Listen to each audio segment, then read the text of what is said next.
On the day of our wedding anniversary, I found out I was pregnant. I slipped through the rain to the private lounge where Daryl was spending the evening, wanting to surprise him. Outside the door, through the gap left ajar, I heard him talking with his friends about a surprise he had planned for our wedding.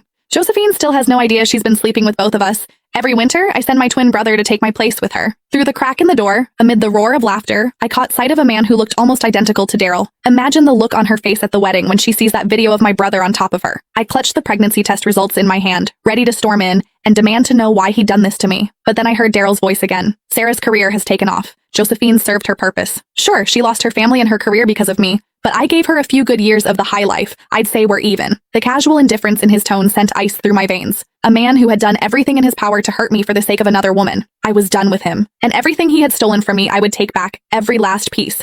Inside the private lounge, the men kept egging each other on. Come on, Daryl, you've lost 3 rounds of dice in a row. You owe us something juicy. What's this big surprise you've got planned for Josephine at next week's makeup wedding? I stood outside the door, heart brimming with sweetness. 3 years since we'd signed the marriage certificate, and Daryl had been so consumed by work that the wedding kept getting pushed back. Now I was going to bring our baby along and finally make it complete. Ha! Bro, Josephine is such a fool. She has absolutely no clue you've got an identical twin brother. What do you guys think? If she finds out at the wedding that the man keeping her warm every winter was actually me, and then she sees our little bedroom video, will she lose it right there on the spot? The laughter inside swelled even louder.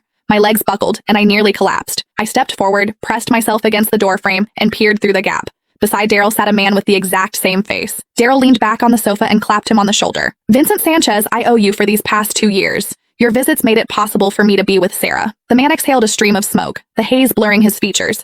I don't get it, bro. Sarah was your college crush, so why'd you marry Josephine? Even in bed, she's boring as hell. I'm so sick of her. The men who usually greeted me with fawning smiles and called me Mrs. Sanchez were now leering and cracking vulgar jokes. I stood frozen, struck as if by lightning, unable to move, but the fury inside me burned hotter with every second. I drew a deep breath, gripped the door handle, and steeled myself to charge in and confront Daryl.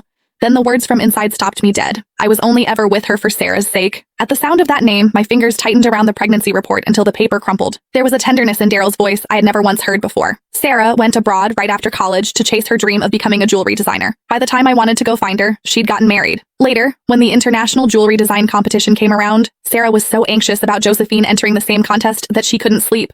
It broke my heart. I knew I had to help her. Gasps of admiration erupted around the room, everyone praising his devotion. I stood outside the door, and the memory of that accident years ago crashed over me. Cold sweat soaked through the back of my dress. The man on the sofa wore an expression of pride and tender indulgence. None of you would ever guess. I personally planned Josephine's car accident, so she'd miss the competition. Sarah sailed to victory using the designs I gave her. Josephine's so stupid. She even saw the winning piece afterward and said it looked familiar, but she never figured out I'd stolen her work. The only regret is that I accidentally killed her parents too. After that, I couldn't leverage their connections in the jewelry world anymore.